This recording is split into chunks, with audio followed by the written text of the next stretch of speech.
The Skywolf's Horde, a saga of the Mongol Empire.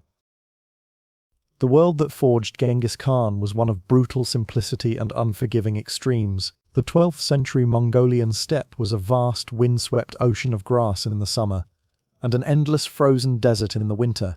Here, life was a constant struggle for survival, dictated by the seasons, the hardiness of the herds, and the ever-present threat of violence.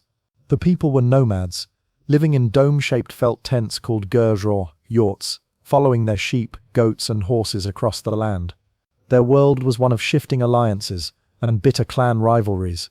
The Tatars, the Merkits, the Naimans, the Karaits, and the Mongols themselves were locked in a perpetual cycle of raids, wife-stealing, and blood feuds. There was no nation, only the tribe.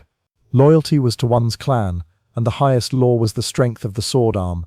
Into this world, around 1162, a child was born, clutching a clot of blood in his right fist, a sign, the shamans declared, of a great and bloody destiny. He was named Temujin. His father, Yasuge, was a minor chieftain of the Borjigin clan, a man of some standing but far from a great power.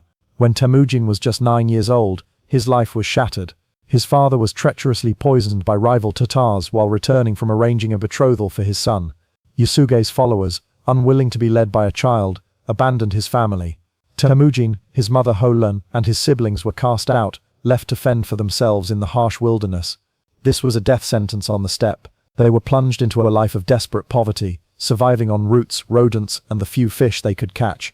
These years of hardship forged in Temujin an iron will, a deep-seated hatred for the chaos of tribal disunity, and an unshakable belief in his own destiny. It was a brutal education in survival, tactics, and the cold realities of power. During this time, he was captured by a rival clan and forced to wear a kangi, a heavy wooden collar, a mark of utter humiliation. But even as a captive, his spirit was unbroken. He used the cover of night to escape, knocking out his guard and hiding in a river with only his nose above the water until his pursuers gave up. This daring escape began to build his legend. As a young man, Temujin began the slow and perilous task of clawing his way back from nothing. His first major step was to seek out Togrul, the Khan of the powerful Karait tribe and his late father's Anda, or sworn blood brother. Presenting Togrul with a magnificent sable fur cloak, a treasured part of his wife Berta's dowry, Temujin secured a powerful patron. His fortunes began to turn. He also reforged a childhood friendship with another young noble named Jamuka, and they became Andus themselves, their bond a powerful symbol of unity. Temujin's strength was tested when his new wife Berta was kidnapped by the rival Merkit tribe in a raid, a delayed revenge for his own mother's kidnapping by his father years earlier.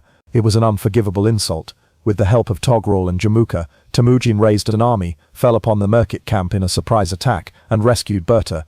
The victory was a resounding success. It cemented his reputation as a capable military leader and a man who would go to any length to protect his own. As Temujin's followers grew, so did the tension between him and Jamuka. While both were brilliant leaders, their philosophies on rule were fundamentally different. Jamuka favored the traditional Mongol system of aristocratic rule, where power was the birthright of the noble class.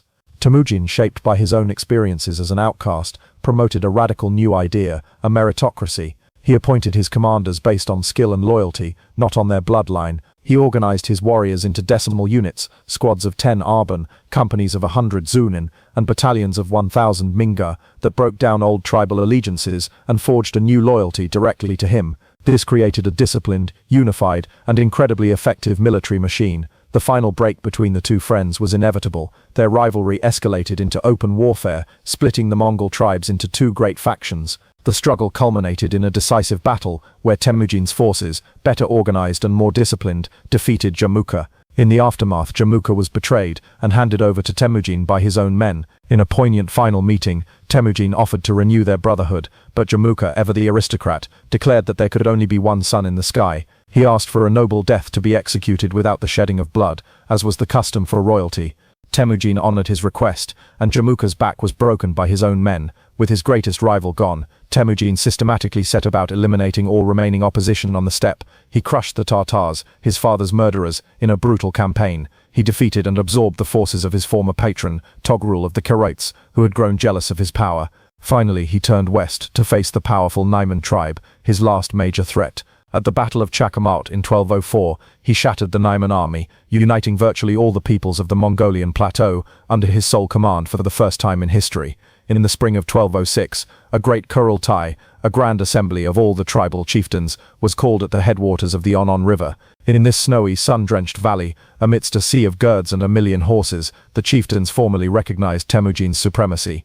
A powerful shaman stepped forward and proclaimed him the representative of the eternal blue sky, the supreme deity of the Mongols. They bestowed upon him a new title, one that would echo in terror and awe across the world: Genghis Khan, the universal ruler. The outcast boy, the abandoned son, was now the undisputed master of the steppes. He immediately set about transforming his new nation. He forbade the kidnapping of women, the enslavement of fellow Mongols, and theft of livestock, all under penalty of death. He ordered the creation of a writing system for the Mongolian language. Most importantly, he codified these and other edicts into a supreme law known as the Yasa.